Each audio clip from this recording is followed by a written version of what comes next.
자, 오늘 우리에게 주시는 하나님 말씀은 사도행전 20장 22절에서 24절까지 말씀입니다.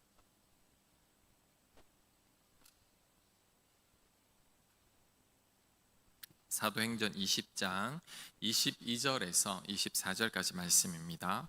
제가 봉독하겠습니다. 보라, 이제 나는 성령에 매여 예루살렘으로 가는데 거기서 무슨 일을 당할는지 알지 못하노라. 오직 성령이 각 성에서 내게 증언하여 결박과 환난이 나를 기다린다 하시나, 내가 달려갈 길과 주 예수께 받은 사명 곧 하나님의 은혜의 복음을 증언하는 일을 마치려 하면은 나의 생명조차 조금도 귀한 것으로 여기지 아니하노라. 아멘.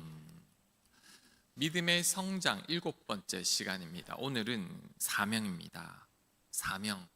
여러분 부담스럽죠? 사명이라는 말만 들어도 괜히 부담이 됩니다. 오늘 본문에서 또 이 바울은 사명이라는 말을 하면서 이렇게 말하죠. 결박과 환난이 나를 기다린다고 한나 나는 가겠다. 자신의 생명을 조금 더 귀한 것으로 여기지 않겠다라고 말하고 있는데, 이건 완전히 죽음을 각오했다는 거죠. 자, 오늘 이 본문만 봐도 우리는 좀 위축됩니다. 우리들도 바울처럼 살아야 하는데 살아가지 못하기 때문이죠. 자, 그럼에도 오늘 이 성경 구절을 좋아하는 분들이 굉장히 많습니다. 주변의 목회자들을 이 말씀 굉장히 좋아합니다. 근데 좋아하면서도 이렇게 살지 못해요. 그래서 이렇게 살아보고자 하는 마음에 이 말씀을 더 좋아하는 게 아닌가라고 생각됩니다. 왜냐하면 우리 또한 이렇게 살아야 하기 때문이죠. 그런데 여러분, 사명이라는 단어가 여러분에게 많은 부담이 되지만 이 사명 속에 여러분이 알지 못하는 엄청난 축복이 감추어져 있습니다. 이 사명 속에 우리에게 엄청난 유익이 숨겨져 있다는 거죠. 그래서 오늘은 사명을 감당할 때 우리가 얻게 되는 유익 3가지를 한번 살펴보고자 합니다. 자, 첫 번째, 사명을 감당할 때 여러분에게 치유와 회복이 일어납니다. 하나님께서 저와 여러분을 치유하고 회복시킬 때 종종 사용하시는 방법이 사명을 우리들에게 맡기는 겁니다. 사명 감당하면서 우리를 회복시키고 치유시키시는 거죠. 자, 그 좋은 예가 성경에 나옵니다. 엘리야가 이방 선지자 850명과 대결을 했죠. 승리했죠.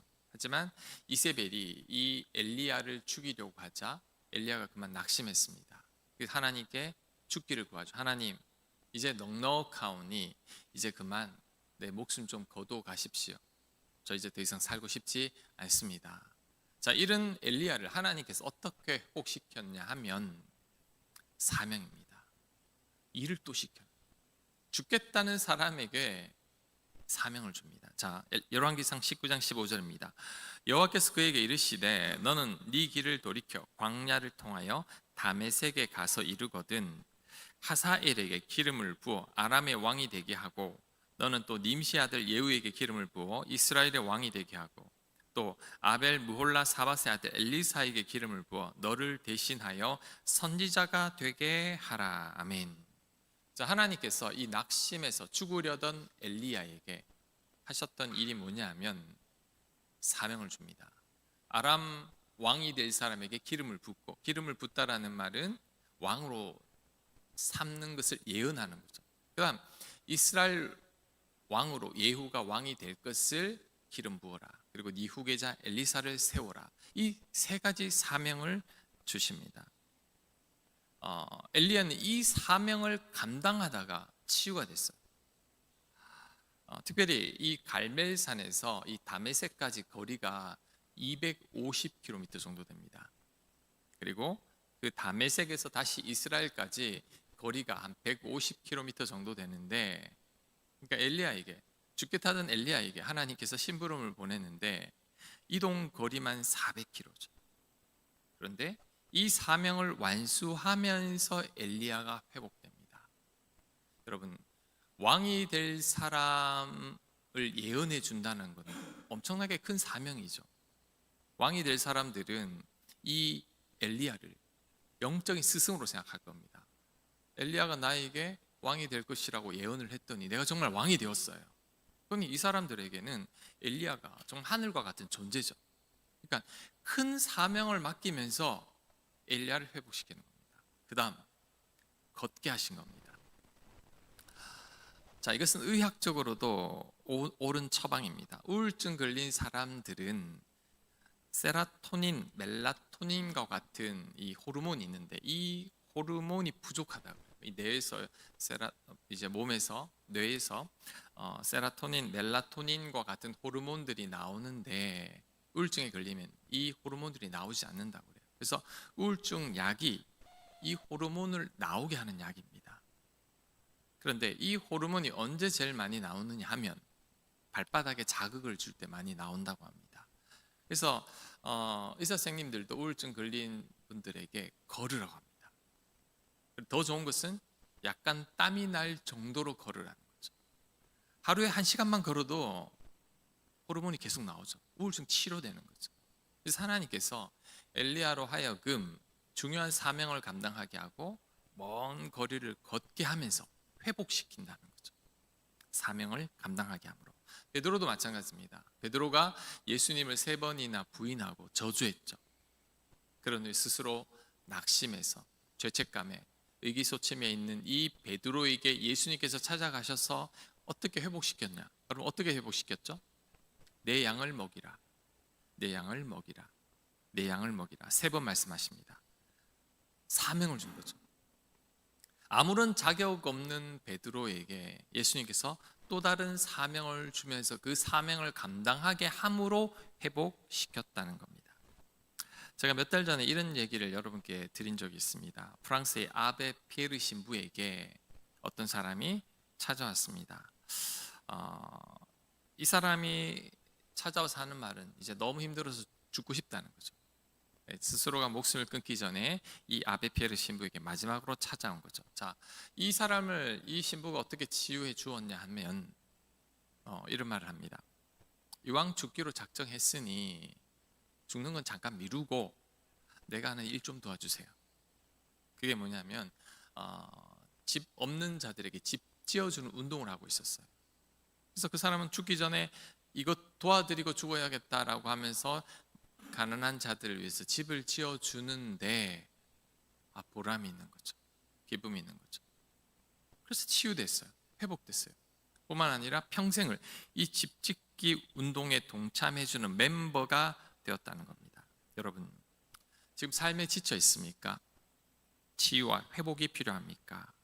사는 게 재미가 없고 우울합니까? 그럴 때 방에만 있으면 안 됩니다. 사람 안 만나고 고립되어 있으면 일어나지 못하는 거죠. 그럼 이때 어떻게 해야 되냐? 사명을 감당해야 합니다. 사명 감당할 때 치유와 회복이 일어납니다. 자, 이렇게 질문할 수도 있어요. 목사님, 저는 사명이 없는데요. 하나님께서 저에게 아무런 사명을 주지 않았습니다. 아닙니다. 하나님은 우리 모두에게 사명을 다 주셨습니다. 그렇다면 그 사명이 뭘까요? 그 사명은 좋은 일입니다. 선한 일입니다. 하나님께서 기뻐하시는 일을 하는 것, 이게 사명입니다. 길 가는데 여러분 누가 다쳤습니까? 어려움에 처했습니까? 그분 도와주는 게 사명입니다. 또한 여러분에게 뭔가 잘하는 게 있다면, 여러분에게 특별한 은사가 있다면 하나님께서 여러분에게 그 은사를 주신 이유가 섬기라고 주신 거거든요. 여러분에게 있는 그 특별한 은사가 있다면 이미 사명을 받은 자들입니다. 그 사명을 가지고 하나님을 섬기고 세상을 섬기고 내 이웃들을 섬겨야 합니다. 그게 바로 사명을 감당하는 거죠. 그 다음 여러분들 가운데 남들이 겪지 못한 아픔이나 상처를 경험한 자들이 있다면 여러분도 이미 사명자입니다. 여러분은 상처 입은 치유자, 상처 입은 사명자인 거죠. 여러분이 이겨낸 그 슬픔과 아픔으로 여러분과 같은 동일한 아픔과 슬픔을 겪고 있는 자들을 도와주십시오. 그게 바로 여러분의 사명입니다. 특히 이 사명은 돈이 별로 안 됩니다. 자, 여러분의 직업은, 여러분 직장은 돈 받고 일하죠. 수입이 변변치 않으면 여러분 직장을 바꾸잖아요. 근데 사명은 그렇지 않아요. 사명은 돈이 안 됩니다. 돈과 상관없는 일이죠. 심지어 내 돈과 시간을 투자하는 일입니다. 그렇다면 왜 이렇게 힘들고 돈도 안 되는 이 사명을 우리가 왜 감당해야 할까요? 왜 우리가 이런 사명을 감당해야 될까요? 하나님 은혜 때문이죠. 하나님은 저와 여러분을 사랑하사 당신의 아들을 주셨죠. 예수님은 우리를 사랑하사 우리를 위해 죽기까지 하셨죠. 이 큰 은혜와 사랑을 안다면 우리 이미 사명을 받은 자입니다. 왜? 우리가 받은 은혜와 사랑을 우리 또한 베풀어야 하기 때문이죠. 오늘 성경 본문에서 바울은 죽음을 각오하고 예루살렘에 올라갑니다. 예루살렘에 올라가면 결박과 환란이 기다린다고 했지만 그래도 올라갑니다. 왜? 은혜 때문이죠. 그리스도인들을 박해하던 나를 하나님께서 이방인들을 세우는 선교사로 세워주신 그 은혜가 너무나 감사해서 그 은혜 때문에 사명을 감당하는 거죠. 여러분들도 저와 여러분들은 그 은혜를 생각해야 합니다. 나에게 베풀으신 은혜, 나를 택해 주시고 나를 구원해 주시고 나를 사랑해 주시는 그 은혜를 생각함으로 사명의 자리로 가야 합니다. 힘들어도 가야 합니다. 힘들어 보이지만 가야 합니다. 왜냐하면 갈 때 여러분이 회복됩니다. 갈 때 여러분이 치유가 되기 시작하는 거죠. 우리들은 절대 나 자신만을 위해 살아서는 안 됩니다. 나 자신만을 위해 살아가는 자들은요 반드시 지칩니다. 왜냐하면 나를 위해 사는 사람들은 주변을 돌아보지 않아요. 앞만 보고 달려갑니다. 내 주변 사람들 돌볼 여력이 없어요. 나만 생각하고 앞만 향해 달려가기 때문이죠. 그래서 치열한 삶, 경쟁하는 삶을 살고 있을 겁니다. 그래서 더 지쳐 있습니다. 더 힘든 거죠. 그래서 더 외롭고 더 상처가 많습니다. 그래서 이제는 사명을 감당하며 살아야 합니다. 은혜를 기억함으로 그냥 사명을 감당하며 살아야 합니다. 그럴 때 여러분 우리에게 회복이 있고 치유가 있습니다. 여러분이 너무 여러분만 챙기지 말고요 손해보는 일 그리고 희생하는 일을 해야 합니다. 가난한 자들, 소외된 자들, 도움이 필요한 자들을 위해 헌신하고 여러분 물질을 드리고 여러분의 재능을 드려야 합니다. 돈 안 되는 일을 하고 시간 뺏긴 일을 해야 합니다. 손해 아닌가요? 아니에요. 하나님 채워주십니다. 특별히 여러분을 회복시켜 주시고 여러분을 치유해 주시는 거죠. 그리고 이렇게 우리가 사명을 감당하는 것은 하나님의 명령이기도 합니다. 여러분 성경에 있는 모든 율법을 딱 두 가지로 요약하면 하나님 사랑, 이웃 사랑이에요. 하나님 사랑, 우리 지금 하나님 사랑하고 있죠. 하나님께 예배드리고 있잖아요. 근데 보통 이것으로 그치는 경우가 많은데 더 나가야 합니다. 이웃 사랑. 이웃 사랑이 뭐냐? 이웃을 위해 내가 희생하는 것, 헌신하는 것, 사명을 감당하는 거죠. 그러니까 하나님의 명령인 거죠. 하나님이 두 가지를 명령했는데 우리들은 한 가지만 하고 있는데 그래서는 안 됩니다. 하나님, 우리가 사명 감당할 때 하나님 기뻐하십니다. 하나님이 뜻이기 때문이죠. 지금 많은 성도님들이 치유가 필요해요. 회복이 필요합니다. 여러분 그렇죠? 위로가 필요하죠. 삶에 지쳐 있고 살맛이 나지 않는 사람들도 분명히 있습니다. 의욕도 없고 용기도 나지 않을 수 있습니다. 어떻게 회복하느냐, 어떻게 치유하느냐 성경 가르쳐주고 있습니다. 제일 좋은 처방은 여러분 사명을 감당하는 겁니다.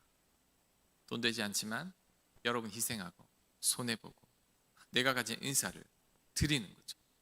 그럴 때 하나님이 여러분을 치유하고 회복시켜 주십니다.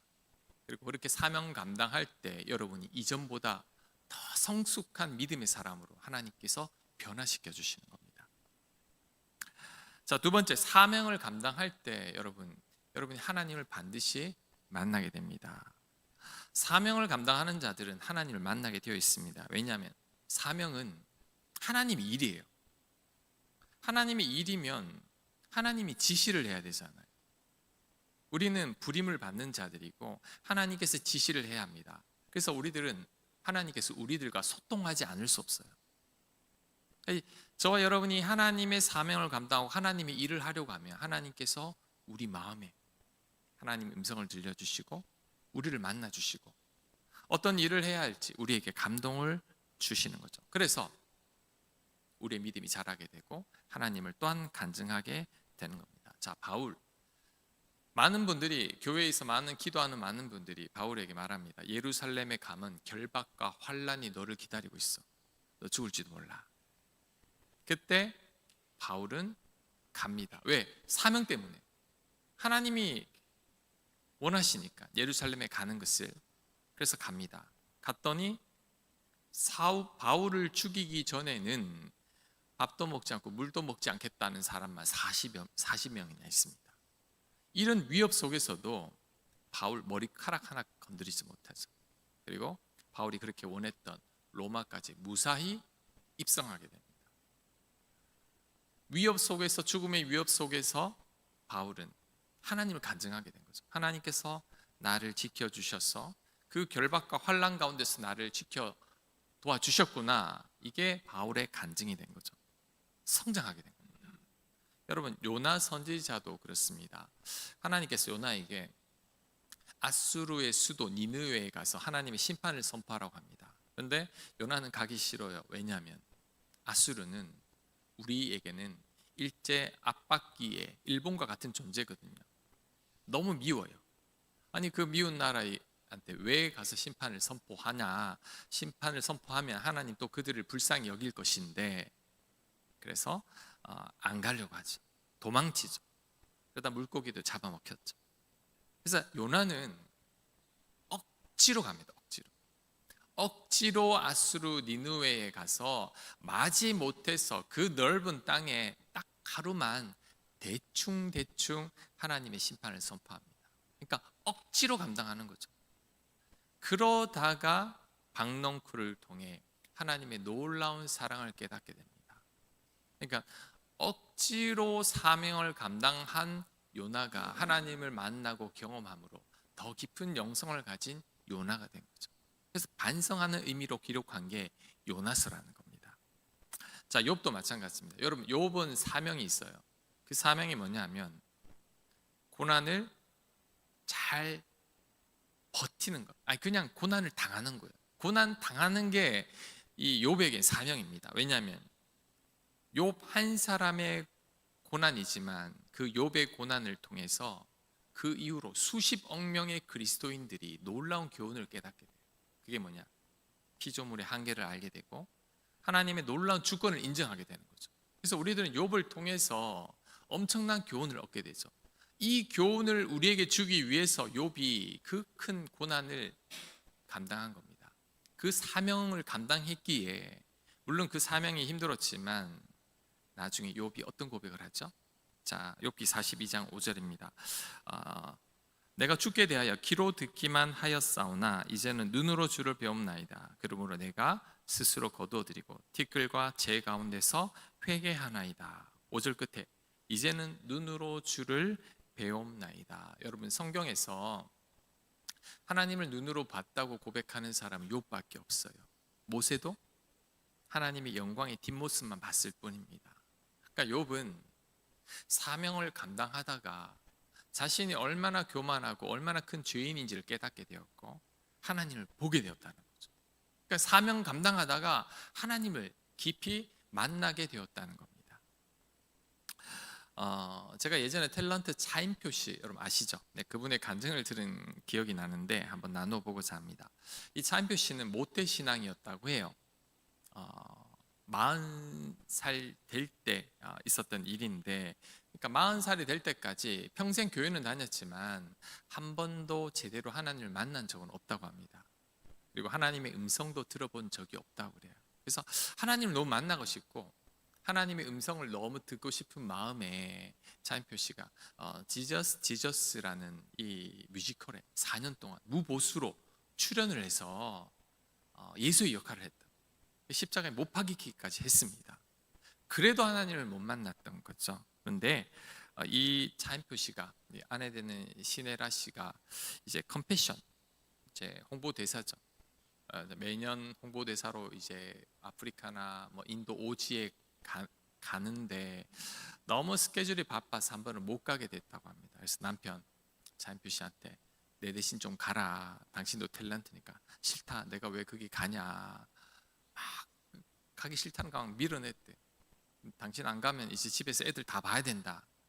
그럼 갈게. 그래서 이제 가게 된 거죠. 애 보기 싫어서 이제 인도로 가게 됐대요. 인도로 가게 됐는데 같이 가는 컴패션 모든 사람들은 이제 이코노믹석으로 딱 끊어서 가는데 그래도 탤런트니까 비즈니스석을 끊어줬대요. 근데 이제 자연표 씨는 딱 업그레이드를 또 해서 이제 퍼스트 클래스로 딱 바꿔서 혼자만 편안하게 이제 간 거죠. 그래서 인도 가서도 이동을 하는데 투덜투덜거렸대. 덥다고, 벌레 많다고, 먼지 많다고 불평함을 갔던 거죠. 그래서 같이 갔던 목사님이 눈치를 보면서 자연표 씨한테 우리 아이들 만나면 딱 한마디만 해주라고. 그 아이들은 정말 세상에서 제일 가난한 아이들, 불쌍한 아이들, 도움받지 못하는 아이들이다. 그 아이들을 꼭 껴안아주고 사랑한다는 말을 해주고 하나님께서 너를 사랑한다는 말도 꼭 해주고 네가 세상에서 얼마나 귀한 존재인지를 알려주라고. 그래서 자연표 씨가 알겠다고 하고 도착했습니다. 이제 막 아이들을 오죠. 한 아이를 6, 7살 때는 이제 어린아이를 딱 만나서 이제 말을 딱 하려는데 이제 그 아이의 눈을 통해서 그 아이의 입술을 통해서 하나님께서 자연표 씨에게 말씀하기 시작한 거죠. 인표야, 네가 나를 이곳에 만나러 오기까지 40년이 걸렸구나. 네가 나를 그렇게 찾았는데 40년 만에 결국 이곳에서 나를 만났구나. 힘들었지? 내가 너를 사랑한다. 너는 나에게 정말 소중한 존재란다. 그 아이를 통해 듣게 된 거죠. 깜짝 놀랐죠. 아이한테 해주려던 말을 그 아이를 만나러 갔을 때 그 아이를 통해 듣게 된 거죠. 40년 만에 하나님을 처음 만나게 된 겁니다.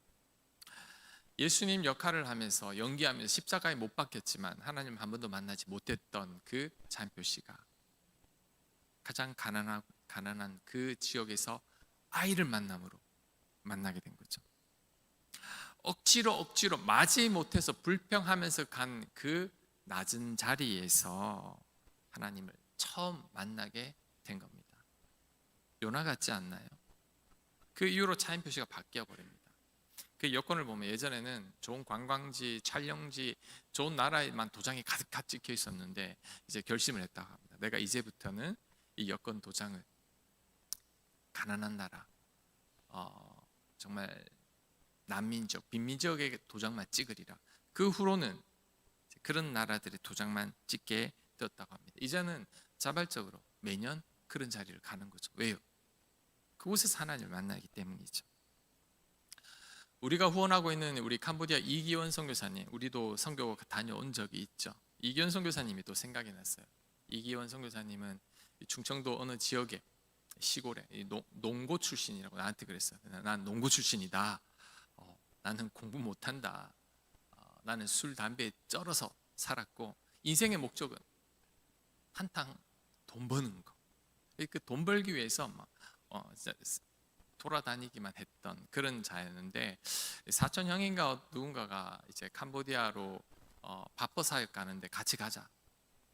억지로 왔대. 억지로 가기 싫은 거 억지로 가서 이제 아이들에게 밥을 나눠주는데 저도 갔었거든요. 그 애들이 진짜 가난한 애들이에요. 우리가 밥을 퍼주면 까만 비닐봉지 가지고 와가지고 반을 덜어요. 이렇게 다 덜어. 왜 그래? 그럼 집에 동생 갖다 준다. 그러니까 이제 그 모습에 스스로가 깨어진 거죠. 나는 돈 벌려고 안달이 나서 이런 사람인데 여기 이 가난한 애들을 보니까 너무 불쌍하고 자기가 너무나 대비가 돼서 막 눈물이 나더래. 그러니까 우니까 이제 여자애 몇 살짜리 여자애가 다가오더니 이렇게 눈물을 닦아줬대. 눈물을 닦아주면서 울지 마라, 울지 마라. 거기서 통곡을 하게 되죠. 그러면서 이기현 선교사님이 나는 이 캄보디아에서 이 아이들을 평생 섬기리라 서운하게 돼. 그때 저희들이 선교 갔을 때만 하더라도 마리 선교사님이 이제 성경 잘 몰라요. 성경도 잘 모르고 설교하라니까 절대 설교 못한다고 그랬는데 계속 사역을 하고 아이들 섬기면서 은혜를 받았어요. 성경을 이제 깨닫게 됐어요. 이제는 설교를 얼마나 잘하시는지 몰라요. 배운 건 없지만 그냥 힘든 자리에서 사명 감당하고 선한 일을 하다가 그가 바뀌어버린 거죠. 그리고 하나님 은혜로 이제는 하나님 말씀을 전하는 예배를 드리는 선교사님으로 바뀌어버린 거죠. 하나님이 그를 바꾸어 가신 겁니다. 여러분, 사명의 자리에서 하나님을 만나게 돼 있어요. 그 사명의 자리가 어디냐? 성경은 또 가르쳐주고 있어요. 마태복음 25장 40절입니다. 우리 같이 한번 읽겠습니다. 시작. 내가 진실로 너희에게 이르노니 너희가 여기 내 형제 중에 지극히 작은 자 하나에게 한 것이 곧 내게 한 것이니라 하시고 아멘. 이 말씀이 진리입니다. 지극히 작은 자를 섬기는 것은 여러분 예수님을 섬기는 겁니다. 그래서 지극히 작은 자를 섬기면 예수님을 만나게 되는 거죠. 그런데 우리들은 예수님을 만나러 자꾸 높은 자리로만 가요. 화려한 자리, 연극의 자리, 십자가에 못 박히는 자리, 박수 받는 그 자리로 가는데 그곳에서는 예수님을 만날 수 없죠. 어디서 만나요? 지극히 작은 자, 낮은 자, 그들을 섬길 때 하나님을 만나게 되는 거죠. 그런데 우리들은 이 반대로 행하죠. 우리들은 작은 자를 잘 섬기려고 하지 않습니다. 높은 자를 섬기려고 하죠. 왜? 그래야 콩고물이라도 떨어지잖아요. 그 사람한테 잘 보여야 내 출세하는데 이득이 되기 때문이죠. 그래서 우리들은 자꾸만 높은 자리, 큰 사람들 만나러 다니고 그들을 섬기려 하는데 그곳에서는 절대 하나님을 못 만나죠. 예수님 못 만납니다. 어디서 만나냐? 지극히 낮은 자리에서 만나게 되죠. 그 만남으로 인해 우리 믿음도 자라게 되는 겁니다. 성경은 또한 말합니다. 주는 것이 받는 것보다 복이 있다. 사도행전 20장 35절입니다. 자, 오늘 성경 보겠습니다. 사도행전 20장 35절. 예수께서 친히 말씀하신 바 주는 것이 받는 것보다 복이 있다 하심을 기억하여야 할지니라. 아멘. 이 말씀도 진리입니다. 받기보다 줄 때, 내 시간과 돈을 희생할 때, 힘들어도 사명을 감당할 때 복이 있습니다. 왜 복이 있습니까? 내가 손해보는데 왜 복이 있습니까? 이곳에서 하나님을 만나기 때문이죠. 그래서 복이 있는 겁니다. 이 반대의 경우를 한번 살펴보겠습니다. 요한계시록 3장 14절입니다. 라오디게아 교회의 사자에게 편지하라. 아멘이요 충성되고 참된 증인이시요 하나님의 창조의 근본이신 이가 이르시되, 예수님을 말합니다. 내가 네 행위를 아노니 네가 차지도 아니하고 뜨겁지도 아니하도다. 네가 차든지 뜨겁든지 하기를 원하노라. 네가 이같이 미지근하여 뜨겁지도 아니하고 차지도 아니하니 내 입에서 너를 토하여 버리리라. 네가 말하기를 나는 부자라 부유하고 부족한 것이 없다 하나 네 곤고한 것과 가련한 것과 가난한 것과 눈먼 것과 벌거벗은 것을 알지 못하는도다. 아멘. 자, 라오디게아 교회를 향한 예수님의 책망입니다. 어떻게 책망하느냐? 너 미지근해. 뜨겁지도 않고 차갑지도 않아. 그리고 스스로 부자라고 생각하는데 사실 넌 부자가 아니야. 영적으로 보면 너는 곤고하고 가련하고 가난하고 눈이 멀었고 벌거벗었다고 말합니다. 자, 왜 이런 말을 할까요? 미지근한 자리에서는, 부유한 자리에서는, 아무런 부족함이 없는 자리에서는 절대 하나님을 만나지 못하기 때문이죠. 그래서 이런 자리에서는 더 이상의 영적인 성장, 믿음의 성장 없습니다. 그러니 지극히 가난한 거죠. 라오디게아 교회 교인들이 하나님을 만나려면 그들이 부유한 생활을 청산해야 되죠. 그들은 부유함에, 편한 생활에 자신들의 삶에 너무 안주하고 있어요.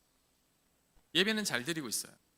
자기들끼리 스스로는 우린 부자기 때문에 부족한 게 없어, 우리는 복받은 자들이야 라고 말하고 있지만 성경에서 7교회 중에 가장 책망을 많이 받은 교회가 이 라오디게아 교회입니다. 왜? 하나님은 그 부유한 자리에 있는 게 아니기 때문이죠. 여러분, 하나님을 만나길 원한다면, 하나님의 음성을 듣기를 원한다면 여러분, 부유한 자리에 가서는 안 됩니다. 지극히 작은 자를 섬겨야 합니다. 가장 낮은 자리로 내려가서 사명을 감당해야 합니다. 차인표 씨는 40년을 하나님을 찾아다녔지만 찾을 수 없었죠. 왜요? 아마 높은 자리, 부유한 자리에서 하나님을 찾으려고 했기 때문일 겁니다. 가장 낮은 자리, 지극히 낮은 자리를 섬기기 위해 갔을 때 그곳에서 하나님을 만났던 거죠. 지극히 세속적이었고 돈에 눈이 멀었던 이기원 선교사님도 억지로 그 빈민 지역에 한번 갔다가 그곳에서 하나님을 만나게 된 겁니다.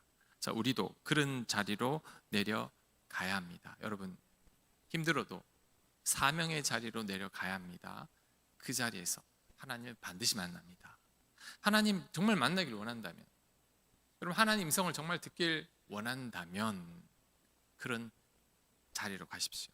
낮은 자리, 섬기는 자리, 희생하는 자리, 그곳에서 반드시 하나님을 만나게 될 것이고 그 만남으로 인해 여러분의 믿음도 업그레이드 될 겁니다. 자, 세 번째, 사명을 감당할 때 살만 나는 인생이 됩니다. 사명을 감당하는 것이 힘들지만 사명을 감당할 때 보람이 있고 가슴이 뿌듯합니다. 그래서 힘든 것보다도 보람이 더 커서 그 힘듦을 덮어버리는 거죠.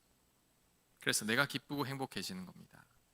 여러분, 모든 사람들은 다 행복을 꿈꾸죠. 여러분 행복하길 원하죠. 다 행복하길 원하잖아요. 그러면 어떻게 하면 행복할 수 있나요? 그 방법을 몰라요. 그 방법을 몰라서 우리 모두는 그리스도인들이지만 세상 사람들이 말하는 행복을 따라갑니다. 세상 사람들이 뭘 말하죠? 돈 많이 벌면 돼. 출세하면 돼. 사람들이 너를 인정해주면 돼. 그럼 행복해지는 거야 라고 말하죠. 그래서 남들과의 경쟁에서 이기려고 합니다. 사람들에게 박수 받으러 합니다. 그러면 행복해질 거야 라고 말을 합니다.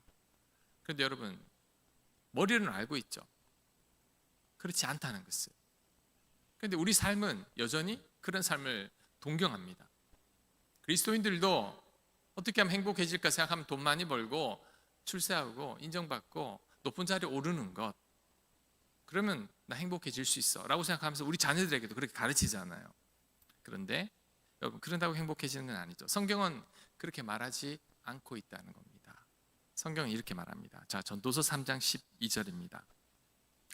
사람들이 사는 동안에 기뻐하며 선을 행하는 것보다 더 나은 것이 없는 줄을 내가 알았고. 자, 이 고백은 솔로몬의 고백입니다. 솔로몬이 이렇게 말하죠. 기뻐하며 선을 행하는 것보다 더 나은 것이 없는 줄을 알았고. 여러분, 자, 저를 한번 보세요. 솔로몬은, 여러분 이거 정말 마음이 세게 합니다. 솔로몬은 어떻게 하면 행복해질 수 있을까? 모든 걸 다 해봤어요. 돈도 많이 모아봤고, 업적도 많이 이루었어요. 건물도 많이 지었고, 성취도 많이 했었고, 여자도 여러분 첩까지 합쳐 1000명 여자로 한번 만족해 보리라. 그것도 안 됐습니다. 모든 쾌락해봤고 공부도 많이 해봤고 원하는 모든 걸 손에 넣어봤지만 행복해지기는커녕 솔로몬의 결론은 뭐였죠? 헛되다, 허무하다. 나 이러면 행복해질 줄 알았는데 그게 아니었구나. 그러면서 결론적으로 우리에게 해주는 말씀이 전도서 3장 12절입니다. 사람들이 사는 동안에 기뻐하며 선을 행하는 것보다 더 나은 것이 없는 줄을 알았고. 이겁니다. 여러분이 기뻐하면서 선을 행하는 것보다 여러분을 더 행복하게 해주는 것은 없습니다. 바울이 왜 죽음의 위협 속에서도 예루살렘으로 갔을까요? 자, 사명 감당하는 게 가장 큰 기쁨입니다. 바울에게는. 죽으려고 아베피에르 신부를 찾아간 사람이 왜 집 짓는 봉사의 멤버가 됩니까? 가난한 자들을 위해 집 지어주다 보니까 내가 너무 행복해. 여러분, 여러분이 사명 감당할 때 누군가에게 복을 나눠주는 게 아니에요. 오히려 여러분이 복을 가져가는 거예요. 그들을 섬김으로 너무너무 보람 있는 거죠. 차인표 씨가 왜 유명한 여행지가 아닌 불편하고 냄새나는 빈민 지역을 다닐까요? 그곳에서 하나님을 만났기 때문이죠. 그 기쁨이 너무나 커서 이제는 고급 휴양지보다는 그 아이들 만나서 안아주는 게 더 행복하기 때문이죠. 왜 돈만 밝히던 이기현 선교사님이 캄보디아에 평생 살려고 할까요? 이제는 한국 자기 죽을 때까지 캄보디아에 살겠다고 했습니다. 그냥 이곳이 좋대요. 이곳이 내 고향이라고. 그 아이들 섬기고 밥 해주고 이러는 게 자기 너무너무 행복하다는 거죠. 여러분, 진정한 행복은 나와 내 가족만을 위해 살아갈 때는 절대 누리지 못합니다. 다시 말씀드립니다. 여러분만을 위해 살아갈 때는 여러분 깊은 행복감은 누리지 못합니다. 내 사명의 자리에서, 하나님께서 기뻐하는 사명의 자리에서 내가 그 사명을 감당할 때 기쁨이 따라옵니다. 지극히 작은 자를 섬길 때 행복이 따라옵니다. 받기보다 주기를 즐길 때 기쁨과 행복이 우리에게 다가오는 거죠. 여러분, 또한 우리가 이 사명을 감당하며 선한 일을 행하는 것이 하나님의 뜻이에요. 기도 제목 물어보면 하나님 뜻을 알고 싶다. 하나님의 뜻을 알고 싶다. 제가 그렇게 말씀하는 분들을 많이 봤는데 속으로는 이런 마음이 들어요. 하나님 뜻을 알려줘도 행하지도 않을 거면서, 이런 생각. 왜? 뜻을 알면서도 안 움직여요. 하나님 뜻이 뭐냐? 항상 기뻐하라, 쉬지 말고 기도하라, 범사에 감사하라. 이는 너희를 향하신 하나님의 뜻이니라. 안 기뻐해요. 감사할 줄 몰라요. 자, 에베소서 2장 10절 볼게요. 하나님의 뜻을 또 가르쳐 주십니다. 우리는 그가 만드신 바라 그리스도 예수 안에서 선한 일을 위하여 지으심을 받은 자니. 뭐라고요? 어떻게 지음 받았다고요? 선한 일을 위해서 지음 받은 존재입니다. 하나님이 여러분을 만드실 때 너 나 만나고 나면 이제 선한 일을 해야 된다. 내가 너를 만든 이유란다 말씀하고 있는 거죠. 디도서 2장 14절입니다. 그가 우리를 대신하여 자신을 주심은, 십자가에 못 박히심은 모든 불법에서 우리를 속량하시고 우리를 깨끗하게 하사 선한 일을 열심히 하는 자기 백성이 되게 하려 하심이라. 아멘. 예수님께서 여러분을 구원하신 이유는 선한 일을 열심히 하는 하나님의 백성이 되게 하려고 여러분을 구원하신 거죠. 이게 바로 여러분을 창조하신 이유입니다. 그러면 우리는 그대로 살아가야 하는 거죠. 여러분, 지어진 대로 살아갈 때 가장 행복합니다. 여러분들이 선한 일을 하라고 지으심을 받았다면 여러분들이 선한 일을 해야 행복해요. 보람이 있어요. 가슴 뿌듯해요. 허무하지 않아요. 삶이 헛되지 않다는 거죠. 또한 마지막 때에 하나님의 상급과 칭찬이 있습니다. 디모데후서 4장 7절. 나는 선한 싸움을 싸우고 나의 달려갈 길을 마치고 믿음을 지켰으니 사명을 완수했으니 이제 후로는 나를 위하여 의의 면류관이 예비되었으므로 주 곧 의로우신 재판장이 그날에 내게 주실 것이며. 아멘. 사명을 잘 감당한 자에게 하나님의 면류관이 있습니다. 여러분이 사명 감당하고 하나님 앞에 서게 되었을 때 하나님께서 여러분을 칭찬하실 겁니다. 하나님의 면류관이 있을까요? 착하고 충성된 종아, 수고 많았다, 애썼다. 여러분, 우리는 그 소망 바라보며 살아가야 한다는 거죠. 제가 지난주부터 우리 교회의 변화를 위해서 같이 기도하자고 했죠.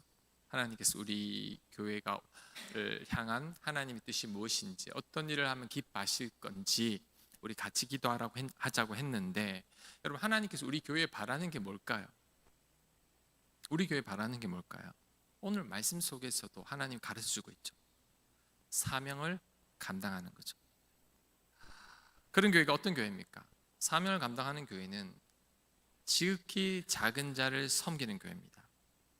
약자들, 소외된 자들, 선한 일을 열심히 하는 교회죠. 그래서 우리 모두가 여러분 1인 1사명을 가져야 합니다. 선교 헌금하고 구제 헌금하는 것은 그냥 당연한 거예요. 물질로 섬기는 게 제일 쉬운 겁니다. 요즘은 그냥 핸드폰으로도 충분히 섬길 수 있잖아요. 그걸로 다 했다고 생각해서는 안 되는 거죠. 이제는 직접 낮은 자리, 섬김의 자리로 가야 합니다.